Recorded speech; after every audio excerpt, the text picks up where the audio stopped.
Bonjour à toutes et à tous. Je vous propose cet exercice qui porte sur la fonction réciproque, sa dérivée et les intégrales. Il est préférable d'arrêter la vidéo, de bien réfléchir avant de poursuivre. Soit f défini sur 0pi sur 2 par f de x égale 1 sur sinus carré x. Montrer que f réalise une bijection de 0pi sur 2 sur un intervalle i que l'on précisera. C'est une question classique.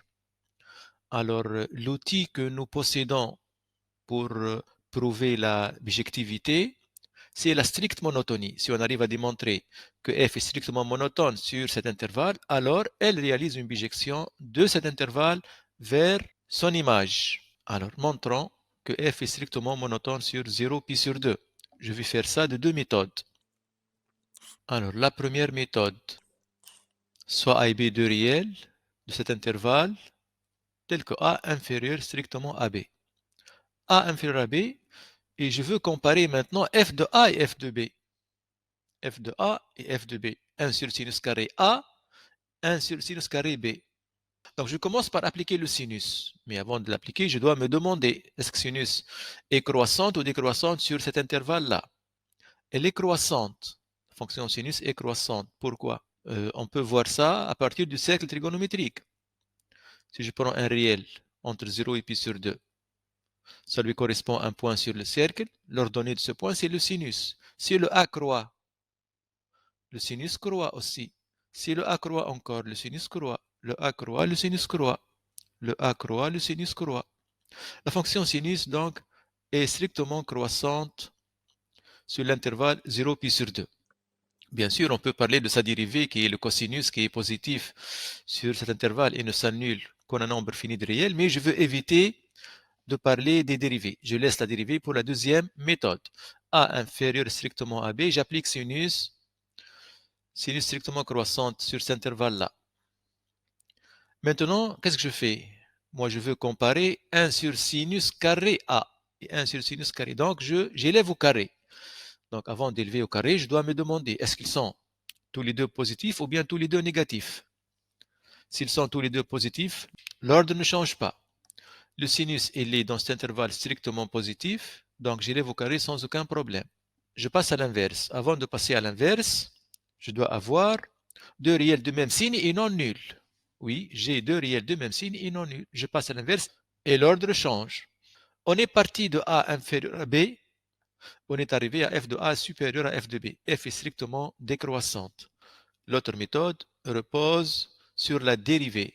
Ici, je montre que la fonction f est dérivable. Je calcule sa dérivée. Sa dérivée est négative ou nulle. Donc, la fonction f est décroissante, mais moi, je veux strictement décroissante. Donc, je dis que la dérivée est négative ou nulle et que cette dérivée-là s'annule en un nombre fini de réels, qui est le pi sur 2. Elle ne s'annule qu'en pi sur 2. Donc, elle est strictement décroissante. Donc, n'oublions pas notre question. Elle réalise une bijection. Puisqu'elle est strictement décroissante, donc f réalise une bijection de cet intervalle-là sur f de 0 pi sur 2. Alors, on a vu dans le cours l'image d'un intervalle par une fonction continue et strictement monotone. Puisque f est continue et strictement décroissante sur 0 pi sur 2, l'image de cet intervalle, c'est un intervalle. Comment on le trouve? Alors, le pi sur 2 était à droite, il devient à gauche avec f de pi sur 2. Le crochet qui était fermé, il reste fermé ici. On avait ici 0 à gauche. Maintenant, on ne va pas mettre f de 0, mais la limite de f en 0 plus, parce que nous sommes à droite de 0. Ici, le crochet était ouvert, il reste ouvert. Je dois calculer f de pi sur 2 et la limite de f en 0 plus. Alors, f de pi sur 2, sinus pi sur 2, c'est 1. 1 au carré, 1, c'est 1. F de pi sur 2, c'est 1. La limite en 0 plus. Sinus 0, c'est 0. Donc, ça devient sous la forme 1 sur 0. Ça donne l'infini. Moi, puisque j'ai un carré ici, c'est un 0 plus l'infini. Et c'est ça le i. Deuxième question, déterminer f-1 de 2 et f-1 de 4 tiers. On a montré que la fonction f est bijective. Donc tout réel de cet intervalle admet un antécédent unique, en particulier le 2.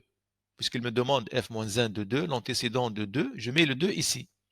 Il admet un antécédent inconnu pour le moment, je l'appelle t. Le t appartient à 0 pi sur 2. Donc, f moins 1 de 2 égale à t signifie f de t égale 2. Ou bien tu mets un f ici et f ici. F de f moins 1 de 2, c'est f rang f moins 1 de 2, c'est l'identité f rang f moins 1. Donc c'est 2. Ici, c'est f de t. Donc f de t égale 2. Je remplace f de t par 1 sur sinus carré t. Je tire sinus carré t, c'est égal à 1 demi. Alors le sinus, c'est combien? Normalement, on dit c'est racine de 1 demi ou bien moins racine de 1 demi. Mais le sinus dans cet intervalle-là ne peut pas être négatif, il est positif. Donc sinus t égale à racine de 1 demi qui est égale à racine de 2 sur 2. Alors c'est quoi ce réel t qui appartient à 0 pi sur 2 dont le sinus c'est racine de 2 sur 2? C'est un angle remarquable celui-là, c'est pi sur 4.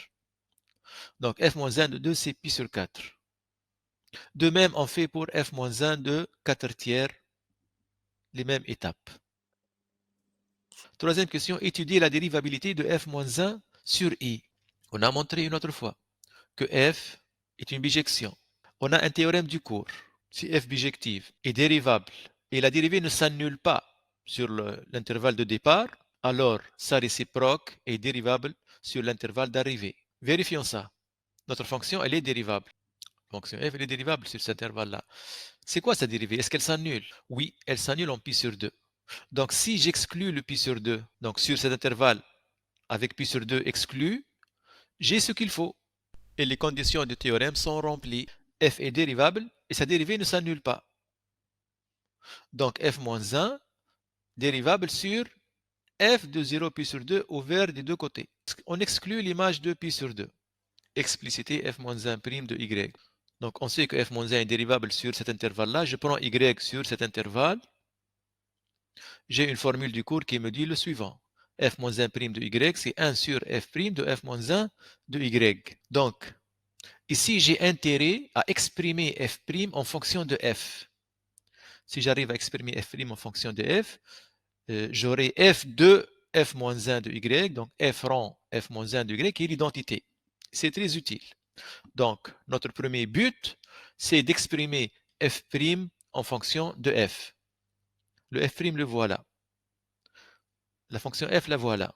On veut exprimer f' en fonction de f, donc on va exprimer cosinus x en fonction de f et sinus x en fonction de f. Alors, tirons sinus carré x, c'est égal à 1 sur f de x. Pour le cosinus, on utilise la célèbre relation cos carré plus sin carré égale 1. Donc, cos carré égale 1 moins sin carré. Donc, cos égale racine ou bien moins racine. Mais cosinus x est positif sur 0 pi sur 2. Je ne prends que la valeur positive. De même pour le sinus. Maintenant, j'ai le cos en fonction de f et sin en fonction de f. Je retourne ici. Je remplace, donc ça devient moins 2 fois cette expression, divisé par sinus au cube, celle-là au cube. A sur B sur C, ça devient A fois C sur B. Ce 3-là qui est à l'extérieur peut entrer à l'intérieur et j'aurai racine de A fois racine de B, racine de A fois B. Donc ça devient une seule racine. Racine de quoi? F de x au cube multiplié par ça. Et je développe. J'obtiens ceci. On a pu écrire f' en fonction de f. Ça, c'est très important. Je réécris une autre fois. Et ce que je cherche, c'est f moins 1' de y. Alors, f', cette égalité me permet de déterminer f' de quelque chose. Il suffit de remplacer le x par ce quelque chose. Moi, ici, je veux f' de f moins 1 de y. Donc, je remplace le x par f moins 1 de y.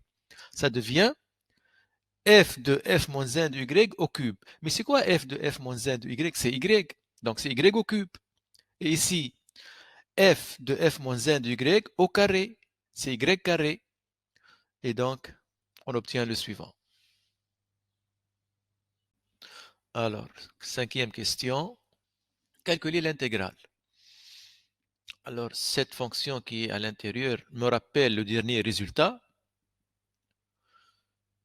Donc, si je mets un moins 2 ici et un moins 2 en haut, aucun problème. J'ai multiplié par moins 2 et divisé par moins 2. Ceci, je connais une primitive. Voilà, c'est f-1, une primitive. Une primitive de cette fonction-là, c'est f-1, parce que lorsque je dérive f-1, j'obtiens cette fonction-là. Donc, moins 2 un crochet et j'écris f-1 de t. Moins 2 fois f-1 de 2 moins f-1 de 4 tiers. J'ai calculé f-1 de 2 et f-1 de 4 tiers. Voilà. Donc pi sur 4 moins pi sur 3.